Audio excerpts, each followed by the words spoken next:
America, welcome to another episode of Dad Bod. Today we're going to be talking about healthcare. I've been a healthcare worker for about 18 years now in public safety, which is security. And for the better half of my career there, I facilitated what we call behavioral violence prevention. Other people might know it as CPI and others as Handle with Care. The reason I'm bringing this video to you is because it's very important that we understand what's going on in hospitals nowadays, okay? I know we're overstaffed and the majority of patients that we get are mental health patients. A lot of hospitals have what we call psychiatric units or behavioral health units, okay? And that's where we keep all our patients who come in with mental health problems. We do have patients that come in with schizophrenia and bipolar disorder, right? But then again, we also have patients that come in who are drug induced. Psychosis is due to the drugs, alcohol withdrawal, things of that nature. I'm making this video to make you guys understand that it's very dangerous. You pick one of the most dangerous careers to get into, healthcare, okay? I'm gonna put up a few videos to show you what happens in healthcare facilities and how to prevent these things from happening to you. Now, it might be boring, but listen to what I'm saying. Something in this video might just save your life. Understand I'm doing this for educational purposes. I've done this for 17, almost 18 years of my life. I've seen great things happen in medical centers. I've also seen tragedies and violence happen in these centers as well, okay? Staff, you guys are overwhelmed with patients, right? You guys feel like there's no hope, there's no help, you're tired, patients are being disrespectful, you gotta go hands-on with patients at times. What I'm here to teach you guys is de-escalation tactics, do's and don'ts. And we're going to get more into that on the next video. But for now, I want you to watch a couple videos. And after the videos, I'm going to show you what could have been prevented, how we could have protected our staff, and the reason that these things happen. All right. So we're going to start off with this first video here. Pay attention, guys. Judy, 46-year-old nurse Rena Ortega was alone in a room processing in a new patient to the Elgin Mental Health Center when authorities say the man attacked her. An occurrence so common in hospitals there is a name for it, Code Gray.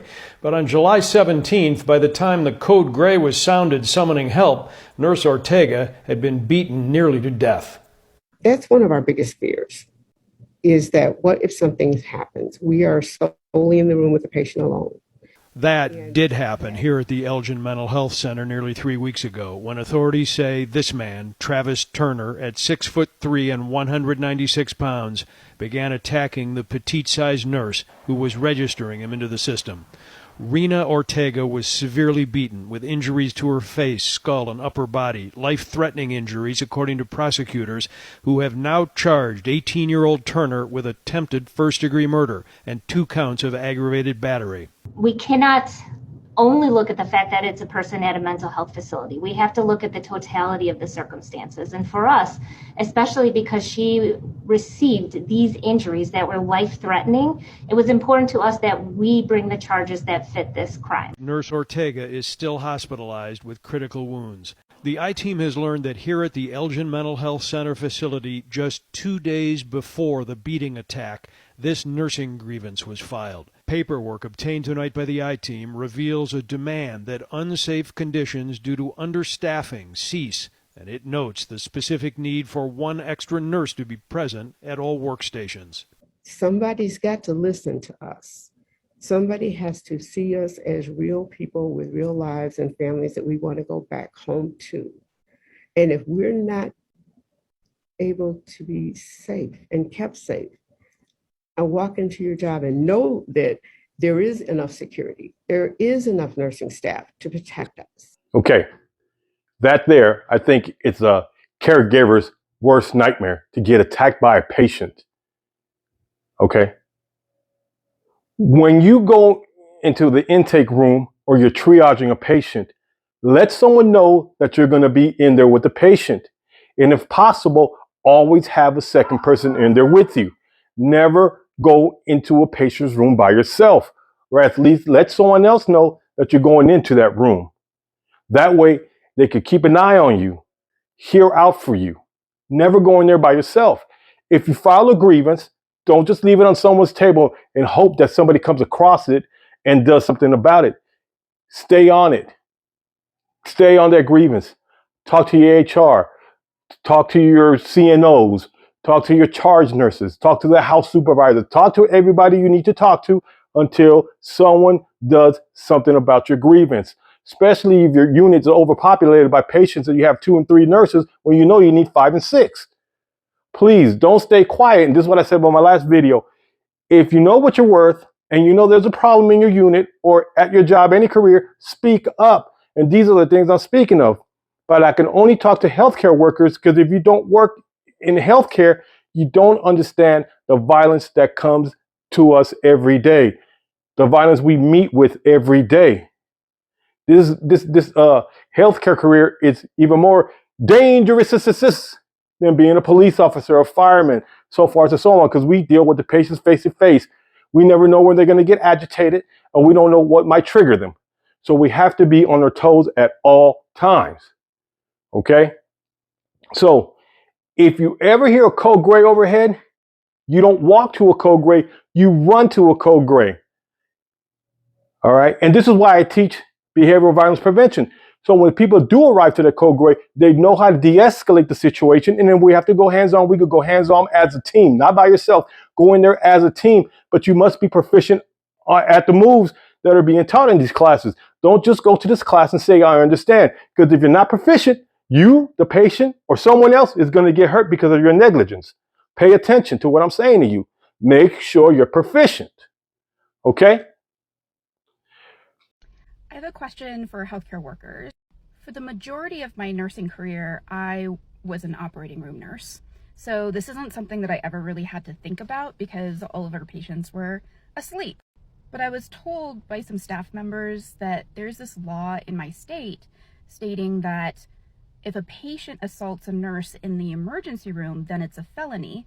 But if they assault a nurse or healthcare worker in general on one of the floors, then there's not really much anyone can do about it. And it's because of the verbiage of the law. But I mean, assault is assault, whether you're in the emergency room or up on the unit. So I'm just wondering what state you're in and if you have any laws like that. I feel like this should be like a national law because nobody should have the right to assault another person. Okay, healthcare workers, you guys are a protected entity, protected workers, meaning it doesn't matter if you're just in the OR, anywhere in the hospital, okay? And anybody in the hospital, almost, not security, but even then, you are protected by law. It is a felony to put your hands on a healthcare worker. Anywhere, any part of the hospital, any unit, okay? This also includes EVS, kitchen workers, nurses, doctors, CNAs, mental health techs, LPNs, so forth, so on, okay? If a patient puts their hands on you, okay, and they assault you, you have the right to press charges on these patients. Don't let them tell you otherwise. A lot of people don't want to do it because they say, oh, you know, the patient was going through psychosis or he's a mental health patient. That doesn't matter. That doesn't matter. I tell you this, and I'll say it, and I'm going to get in trouble for saying this, but this is the truth. They might be crazy, but they're not stupid. They know how to manipulate the system. They know what they're doing, right? So don't let them fool you.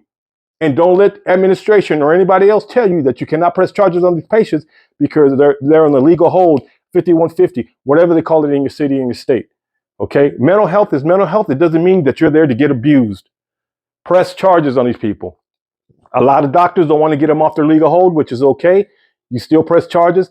Have the police come up there, interview you, possibly interview the patient if they can. When they leave, you can always call and say, hey, I press charges on this patient. He's being discharged. They will come pick him up and take him to jail.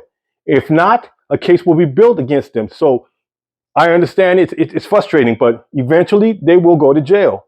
I know there's a few people that we press charges on in my facility who are now in jail doing a long stretch or a long term for you guys that don't understand jailhouse lingo. All right? So always press charges. Always press charges. Don't let anyone tell you otherwise, ever. That is your God-given right. Do it. You better not. Let me let you know something. Because you made a comment already that you would beat my ass. I like to see that happen. I like to see And you're that going happen. around. Good people of America, please don't do this. That is stupid.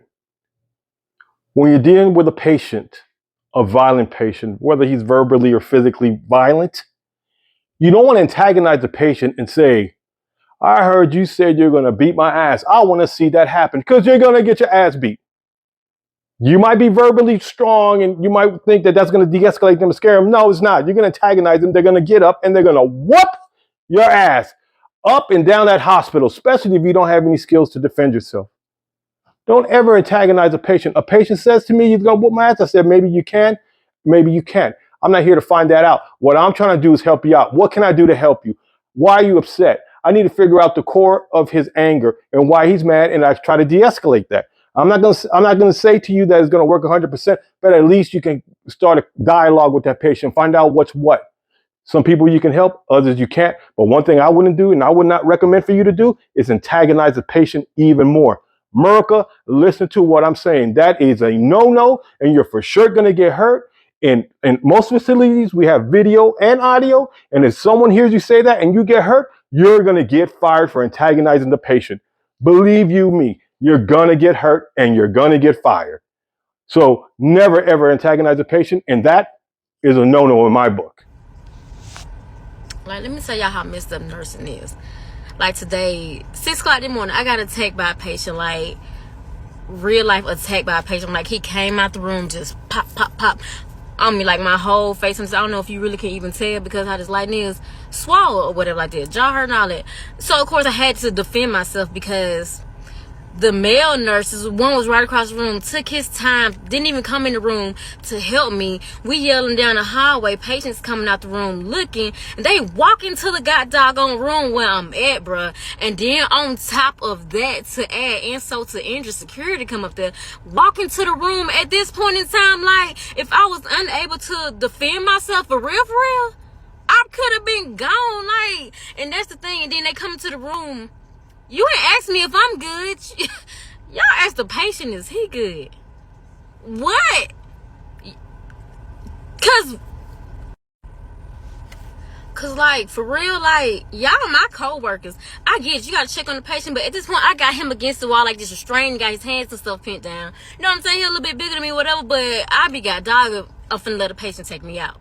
Not coming to work, trying to save y'all life. But the part that got me just so messed up in the head right now, for real, like, my co-workers took their time. All these men that was on shift tonight walked to the room when the patients, other patients and the family member who seen the stuff going on, yelling like, yo, get down here. Y'all run to a call like with somebody sitting up here about to fall faster than y'all ran trying to protect somebody who work with y'all every night, helping y'all every night. Security came, all y'all can do, of course I press charge, all y'all can do is write them a ticket. Like, come on, like, why would I even want to be a nurse after that? Like, you done put my hair on. Like, it ain't even about the hair, pulling my hair.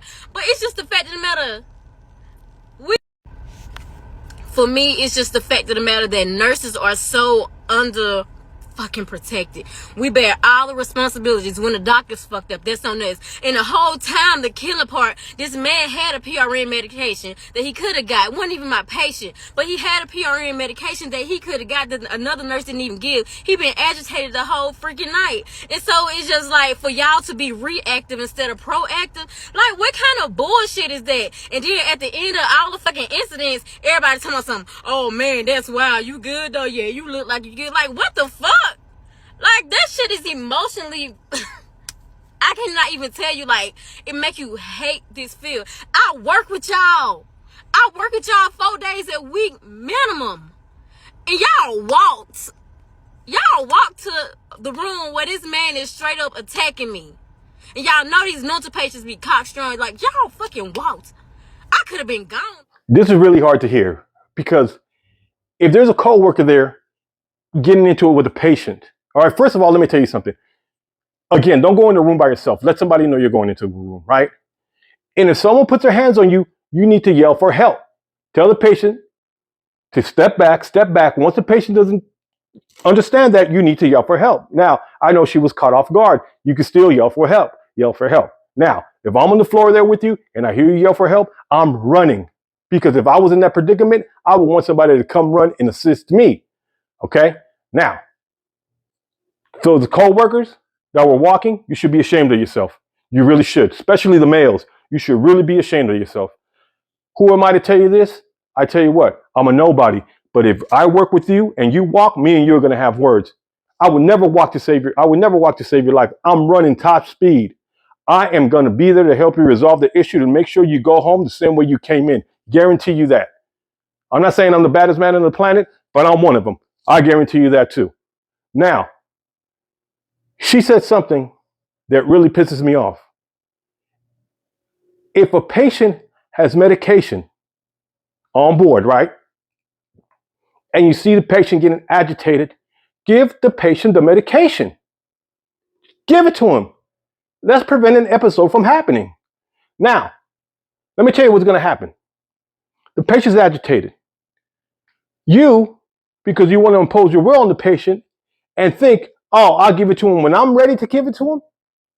No, you're stupid. Find another job. If a patient's agitated, you need to administer the medication.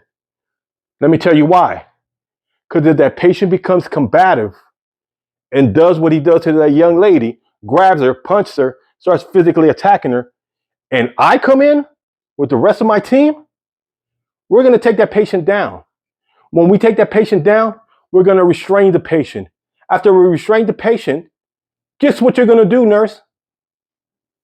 You're going to medicate the patient, but not only are you going to medicate the patient, now you got a library of reports that you have to fill out and documents you have to fill out because you refused to medicate the patient before the incident occurred. There's telltale signs that the patient's getting agitated, and that's when you medicate before the incidents occur. Now, to the young lady, I want to apologize to you because, as men, and I'm not saying all men or every man, because some men are scared. I'm scared sometimes too, but I'm going into the fire. Where everybody runs out, I'm like a fireman. I'm running into that fire, okay? I understand that there's dangers there. I'm not trying to be a hero, but hey, when somebody's life is in danger, you have to react. You have to be proactive, okay? You don't have to be reactive. Be proactive. Let's stop these incidents from occurring. We have ourselves to blame. And I'm going to tell you why further down in this video, okay? Now let's check out this other video here.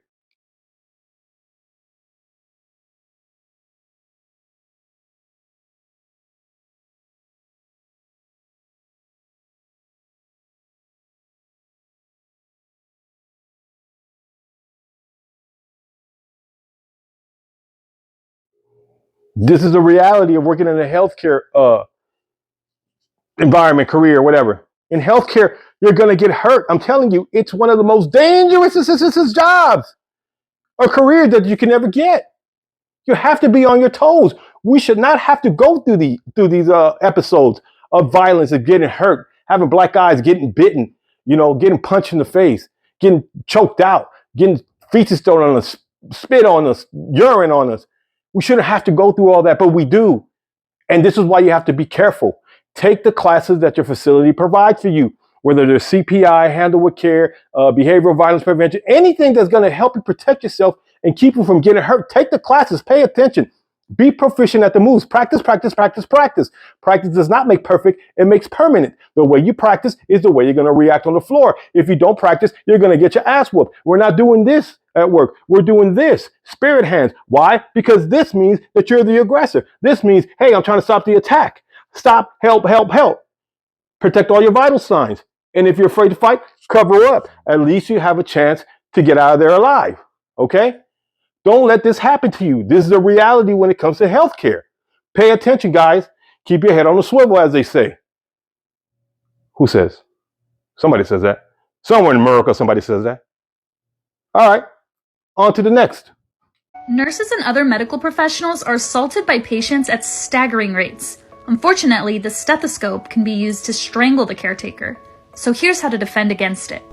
The American Nurse Association reports that 1 out of 4 nurses are abused on the job, and it's pretty incredible to think that your own tools can be used against you.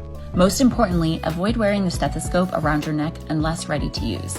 If it turns into a strangulation weapon, sneak your arm over one arm and under the other, and then use a frame to slip your head out. The most important detail is that you start by going over their bottom arm in the X, over the bottom arm, under the top arm, quick frame, and you're out. So please save this video, share it with your coworkers, and practice so that if your patient is strangling you, you can save your life. Very good, Doc. Good technique, I'd say. Only is going to work if you become proficient at that move. It's too many moves and it's too long. But you're doing something. I give you that. You're doing something and trying to teach something. But we got to be proficient at the moves if we're really going to try a difficult move like that. And I say it's difficult because people get nervous, might get tangled up, going in here, twitching, you know. It's all kind of bullshit that people can't remember. But still, you tried and you're doing the right thing. And that's right. That's why you have to go to classes. That's why you got to take these self-defense classes. I was going to say something else, but never mind. We don't watch the same movies. So that's why you got to take these classes and take them serious, okay? Practice, practice, practice, practice, practice. Don't think it'll never happen to me, because it'll happen to you. You know how many classes I taught in my life? You know how many people told me that it'll never happen to me? And me, being the asshole that I am, and I see them in the ER, I say, oh, what happened? I thought it would never happen to you. And it does. And they're embarrassed, and I shouldn't do that. But it's in my nature. Can't stop it, right? Now, like I said, I'm going to put up more videos, okay, on the self-defense, behavioral violence prevention, CPI, and all that stuff.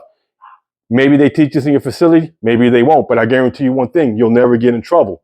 Because I'm not going to teach you how to fight. I'm going to teach you how to defend yourself and how to escape from certain situations, okay? As these videos go on. Me and my crime, we both do that. We talk a lot of ignorant shit, but a lot of stuff that we speak on, we're proficient at, and we know because it's life lessons, okay? This is our bread and butter here, all right, mental health.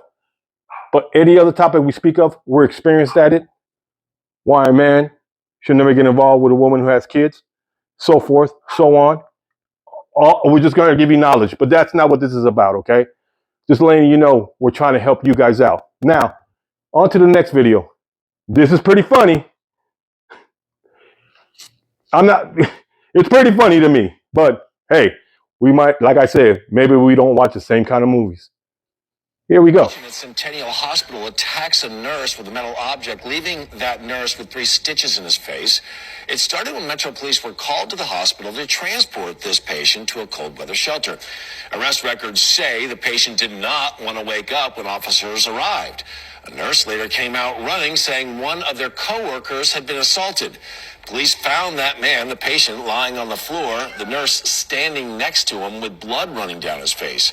The patient turned attacker is being charged with aggravated assault. Oh, sad, sad story. The assailant became the victim. It's not funny, but I mean, sometimes I want to lay people on their back as well. You know, this person got lucky, didn't get fired, got to lay this person on their back, got their vengeance. Kudos to you. I wouldn't suggest you do that. Trust me, somebody like this person, because where I'm at, you get fired, okay? You just would. I'm going to say something to you that's going to upset you, but you know the truth, and it's known throughout all of healthcare. Hospitals are there for the patients, not for you. You're just a warm body. You do your job great, great, great, great, great. Kudos to you. You get your awards. You get your Daisy Awards. You get all the accolades that you want. Don't make a mistake. Put your hands on a patient. I guarantee you, all those accolades and awards and the people that like you ain't going to like you as much. And those awards are going to mean nothing to you when you're sitting in the court or when you're getting shooed out the building, escorted by this guy. No, not me. I mean, that guy. Him. Yeah. Anyway. So, yeah, don't do that, okay? Be a little more intelligent than that. Biggest thing I'm going to tell you guys here, don't be emotional when you're doing your job. Let's be intelligent, okay? Emotions are only going to last for so long. And when you get done feeling bad, feeling upset or whatever, what's left? depression, sadness, regret, wishing, hoping you could have done things a little bit different. Maybe I should have gave him some water. Maybe I shouldn't got into a verbal altercation with this patient. Maybe I should have washed his clothes like when they're in the psych unit. Maybe if I just would have given him juice. Maybe if I would have just, whatever the case may be. You don't want to feel that, okay? Be professional when you do your job. Be intelligent. Don't be emotional. Emotions are going to get you nowhere. They're only going to get you hurt, all right? Okay, this next video I'm going to show you guys is the reason I tell you why you need to be proficient at these moves, why you need to take a self-defense course that your facility provides for you. If you don't, if your facility doesn't provide one for you, then go somewhere that does. All facilities, all hospitals give you a CPI, handle with care, or behavioral violence protection class, course, right? Whatever you want to call it. That's what they provide. Take it. Again, I keep saying this, you're getting tired of hearing it, but practice, and become proficient at it. Okay? Even if you know martial arts, I don't care if you're a boxer, I don't care if you do MMA, it's not going to work in a healthcare setting. It's not. That's not what they teach you. And if you do something to hurt a patient that wasn't taught to you at the facility, you're going to get fired. They will press charges on you, especially if the patient says they want to press charges. Believe you me, at the hospital will be 100% behind them, and you're going to fight this fight by yourself. And if you do a technique or move to hurt the patient, you're going to be in trouble. I was at a facility where they killed the patient. Let's say the patient was overweight, extremely overweight, already had underlying medical issues, putting him on the floor for too long on his stomach. He died. Don't be part of that team. What happened after that? It's none of my business. You figure it out. I know you can put 2 + 2 together. That makes 22.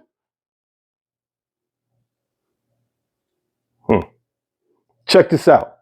And this is why I say you need to take these classes.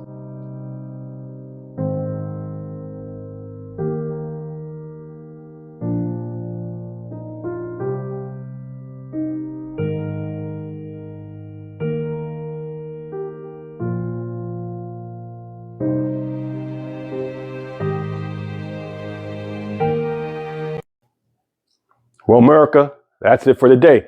I thank you for joining me, putting up with my shenanigans and my antics. Did I say that? Shenanigans and my hijinks. Hopefully in the future I could get with my mentor, my trainer, who taught me how to do all these moves and these techniques, who's very, very versatile at this. And we get together and show you guys a couple of moves. And maybe they match up to what your facility teaches you. If not, then you learn something new, but at least they're going to be techniques that are going to keep you from getting hurt and keep you from hurting a patient. Okay? Always protect yourself. You guys have picked the most dangerous career ever. But I give you kudos for what you do. If nobody said that to you, I promise you from the bottom of my heart, I give you kudos. Because you guys, it's very difficult what you guys do. And I applaud you for that. For saving lives, taking 12 hours out of your day to put up with these patients who sometimes want care but don't know how to tell you they want the care.